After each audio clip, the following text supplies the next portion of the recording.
You want to be the best? You gotta take these boys down. If you lose, you're gone. Got it? Good.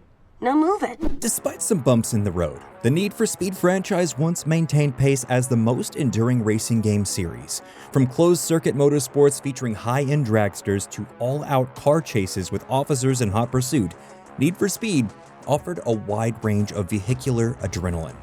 But when it comes to the legacy of this now dormant franchise, there is one sequel still on everyone's mind. Because when Need for Speed went underground for the second time, the series drifted into greatness. When the Need for Speed first debuted on the often forgotten 3DO console, it fit the bill for standard racing games of the time. With POVs from above the street and behind the wheel, this initial entry in the franchise was similar to those utilized in arcade cabinets. Soon ported for more players on PC and eventually the PlayStation 1, the Need for Speed gained a decent reputation among enthusiasts for its charming ticketing and arrest system. Enhanced with actual video footage of stunts and beratings by angry patrolmen, the Need for Speed had just enough juice to catch the attention of early gamers. Even though the racers didn't exactly burn rubber, the ensuing sequels and spin-offs put in the work. With real-world cars, realistic environments, and incredibly smooth gameplay, the Need for Speed franchise grew popular with racing fans. With hot pursuit and high stakes, the series also carved a niche audience of outlaw-loving gamers. And by the time the name-branded Porsche Unleashed was released, everyone wanted to tear it up with a GT1 on the Autobahn. With each new installment, Need for Speed gave players tighter controls, real cars straight from the showroom, and more maps than most racing games ever attempted. Even for the chunky renderings of the era, the Need for Speed franchise prided itself on gorgeous graphics that pushed boundaries. With or without the scanline enhancement of the CRT TV, these early releases still look eerily amazing. So when the series launched into the next gen with the state-of-the-art look of Hot Pursuit 2 on the PS2, Xbox, and GameCube, the fandom only grew larger. As options for customization expanded with the storage space, so too did the availability of game modes. And when Hot Pursuit 2 introduced the ability to take down speedsters as police officers, it seemed like the franchise was heading for even more action-oriented territory. But by the time the next Need for Speed installment rolled around, the series truly hit the mainstream. Need for Speed Underground, another cross-platform trifecta hit, offered gamers the most stylish and satisfying racing experience to date. Appealing to casual drifters and hardcore nitro boosters alike, this entry was easily the most accessible racer on the market. And with a narrative-based central gameplay mode, the franchise became more than just a series of bland racetracks. Clearly indebted to the first Fast and Furious film, the racing game incorporated familiar aesthetics to catch up with an audience starved for more street racing. Ditching the video footage for fully rendered characters and cutscenes, Underground was a statement on how to evolve an entire genre. Released the same year as Too Fast, Too Furious, Underground became a North Star for gamers discovering the world of street racing. Set in a fictional version of Seattle known as Olympic City, Underground was one of the first racing games that truly felt like a movie. Cinematic in scope, polished in design, and ambitious in storytelling, this entry completely outpaced the competition.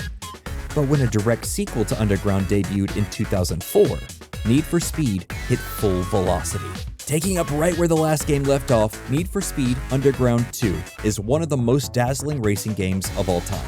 Set in the imagined California metropolis of Bayview, players were given more range than ever before in a Need for Speed title, or basically any other racer at the time.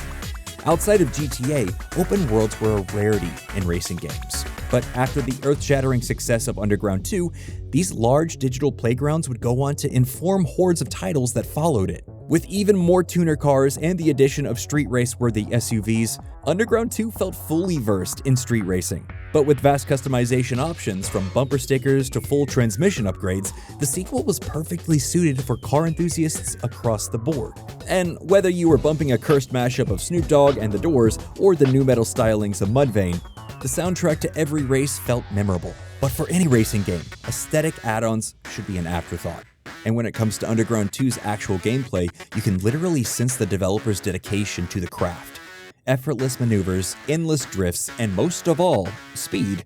In true appreciation of its namesake, this Need for Speed entry might just feel the fastest. Whether you're drag racing for cash, taking on a rival gang for cred, or just cruising for trouble, Need for Speed Underground 2 handles like a dream car.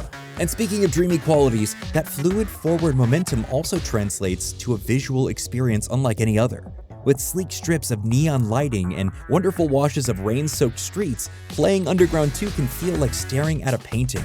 An artistic statement on street racing, the look of this Need for Speed installment is as imaginative as it is realistic to the makes and models of its day. At once dark and moody, the blurry streetlights give way to strobing blasts and a nitro tank, or the passing streaks of stars. True visual poetry in racing gaming, if ever there was one. Despite some truly hideous comic-inspired cutscenes, Need for Speed Underground 2 was a revolution in open-world storytelling, visuals, and beyond. From pursuing familiar rivals and surprise visits from new challengers, to stumbling upon new environments and racetracks, the possibilities felt endless. And for a game with admittedly weaker storytelling and voice acting, Underground 2's unanimous success is a testament to the pure joy of its gameplay. Like the wavy, hazy memories of our misspent youth, the nostalgia for Underground 2 is nearly staggering. Beloved by gamers who enjoyed it upon release, and curious retro emulator enthusiasts alike, this early example of open-world excellence still makes our hearts race. Awe-inspiring to watch, endlessly enjoyable to play, this entry should have served as the standard track for all future Need for Speed titles. Unfortunately, after the success of Underground 2, the Need for Speed franchise started spinning its wheels. Though many fans would argue that the follow-up Most Wanted served as a stellar cap to an unofficial trilogy, some would say the vibes are completely off. Despite a fresh setting in the fictional city of Rockport, the player's role as usurper of another street gang felt tired. And for a franchise that constantly seemed to be shifting gears, this stagnation was startling. Even the sun-drenched environments feel out of place after the moody perfection of Underground 2. Although the graphics only got better, the fantastical look and charms of the preceding entries are all but lost. Like an amped-up version of the smooth simplicity we knew and loved, even the cop car chases lost their luster. Implementing a new and overly complicated system of pursuit and escape, Most Wanted swept the fun from the streets. And as the console names went up in number or shifted over to motion controls, Need for Speed kept churning out more titles. Lacking the direction or vibe-based conceits of earlier entries, the entire franchise suffered one of the worst fates imaginable: blandness. Because when it comes to video game obscurity, few titles get tossed to the forgotten pile faster than boring sequels and spin-offs. Although there are countless Need for Speed entries spread across the PS3, Xbox 360, and various Wiis, does anyone really think about them? Like so many annual sports games and even competing racers, Need for Speed felt like a thing of the past long before its last gasp. And even though critical reception is historically high for the entire series, the game slipped from popular consciousness nearly the moment they hit the shelves. And after a shockingly bad film adaptation was released to complete silence, it seemed like the series was en route to disaster. Not for nothing, Need for Speed's association with the street racing subgenre nearly saved it from total obscurity. In a PS4 reboot simply titled Need for Speed, the series attempted to recapture the outlaw spark that first made it so great.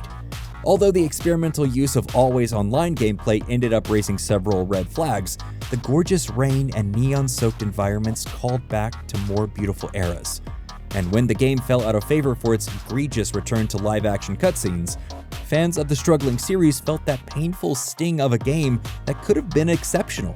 Eventually becoming just another racing series, Need for Speed suffered its sharpest turn with Payback, a buggy, visual nightmare that even the most ardent speedster couldn't bear. Payback all but derailed the high standards of even the most boring Need for Speed entries. And when the franchise tried to follow up with the stylistically inspired Heat, fans just weren't as hot on the concept of more sequels. As Need for Speed entered the latest gen with the disastrous release of Unbound, it seems unlikely that the series will ever hit the same heights. With its admittedly inspired blending of realistic visuals with artistic cel-shaded renderings, Unbound could have been that true successor to Underground 2. Unfortunately, these slight aesthetic upgrades are truly just that. And in every other way, Need for Speed's latest feels hundreds of miles behind. With extremely low sales, Unbound was quietly put on discount in stores and online. A far cry from the heyday of Need for Speed's success, it seems that major changes are in order for the franchise to survive. And like so many revitalized legacy titles before it, Perhaps a return to the basics could be the answer. Whether in the form of a reboot or a full reimagining, Need for Speed might just need to go back underground. Because when it comes to the legacy of this once beloved racing series, no memory burns brighter than the neon wash of Bayview. And that's it for this episode of Nerdstalgic Gaming. So tell us, which Need for Speed Underground 2 car was your favorite? Let us know in the comments below, and while you're there, be sure to hit like and subscribe to keep up with our latest Nerdstalgic Gaming videos.